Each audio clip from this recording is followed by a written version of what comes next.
নমস্কাৰ বন্ধু বান্ধৱীসকল। আজি গধূলি খানাটো খাবলৈ লৈছোঁ। আপোনালোক সকলোৱে ভালে আছে আশা কৰোঁ।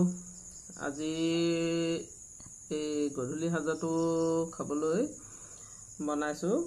এইফালে সৰু মাছ ফ্ৰাই, এইফালে বনাইছোঁ সৰু মাছ আৰু ঢেকীয়া পিঁয়াজৰ সৈতে এখন ভাজি, এইফালে বনাইছোঁ পটল ফ্ৰাই, এইফালে বনাইছোঁ বেঙেনা আৰু এখন পুৰিও নহয় ৰুটিও নহয়, ইয়াত মানে দিছোঁ ভেদাইলতা, মানিমুনি, নৰসিংহ এনেকৈ দি এখন ৰুটি বনাইছোঁ। লগত এপিচ বেঙেনা ফ্ৰাই কৰি এটা নতুন ৰেচিপি বনাইছোঁ। এইফালে বনাইছোঁ এইটো অকলবি আৰু মাছ। অকলবিটো হৈছে এইটো অকলবি বস্তুটো মানে চব্জি খায় আৰু হাঁপানী বেমাৰৰ প্ৰতিৰোধৰ কাৰণে অকলবি ভাজি খায়। আৰু অকলবিৰ যিটো মানে খুন্দাকৈ মানে এটা ঠাৰি শুকুৱাই পেলাই মানে মানুহে যেনেকৈ চিগাৰেট বা বিড়ি খায় তেনেকৈ যদি ধোঁৱাটো গিলি পেলাই খাব পাৰে তেতিয়া অকলবি খালে মানে হাঁপানী বেমাৰৰ মানে প্ৰতিৰোধ কৰে। ই হৈছে এটা অকলবি। ঠাইভেদে নামবোৰ বেলেগ, কিন্তু আমাৰ মানে অসমত মানে উজনি অসমত কয় যে এইটো অকলবি। আৰু মিচিং সম্প্ৰদায়ৰ মানুহবিলাকে গাহৰি মাংসৰ লগত হওক বা মাছৰ লগত হওক বা অকলবি পাতটো খুব খায়। গতিকেলৈ আমি অকলবি বুলিয়ে জানো, বেলেগ জেগাত কি বুলি কয় সেই কথাটো নাজানো, কিন্তু অকলবি খালে যে পুৰণা হাঁপানী বেমাৰ ভাল হয় সেইটো মানে নিশ্চিত।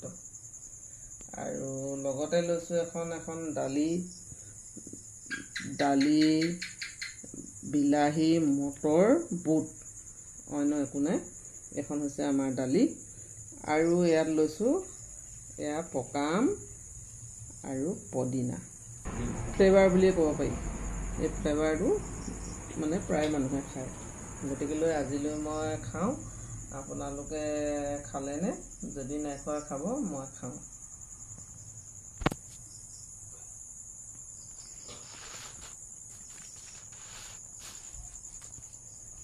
কৃষ্ণ।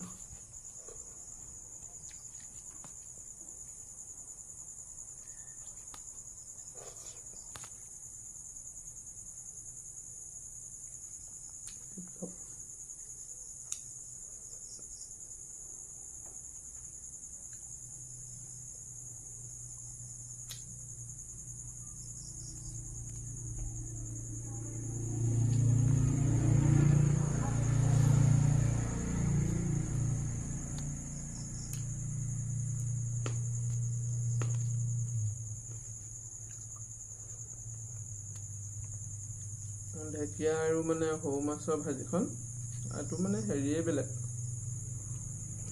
আগৰ দিনৰ ভাজি।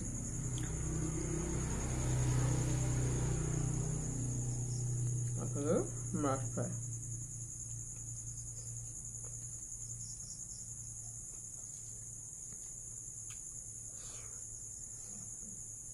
ইমানেই মজা হৈছে গোটেইকেইখন চব্জি, ক'ব নালাগে।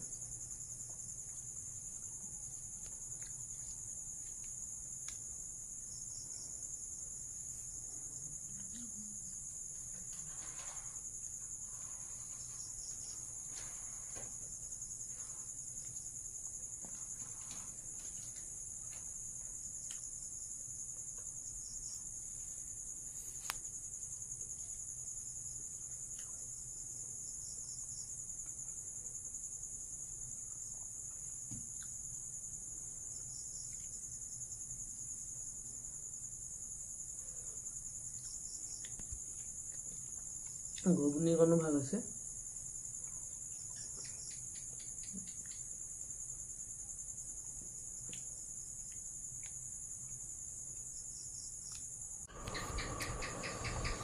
খাওঁতে খাই শেষেই হ'ল। কাইলৈ আকৌ নতুন এটা ভিডিঅ'ত লগ পাম। মানে কাইলৈ আকৌ নতুন এটা ভিডিঅ'ত লগ পাম। এতিয়া এটা কথা কৈছোঁ, লাইক কমেণ্ট শ্বেয়াৰ ভিডিঅ'টো চাই কেনেকুৱা পালে কৰিব বাই বাই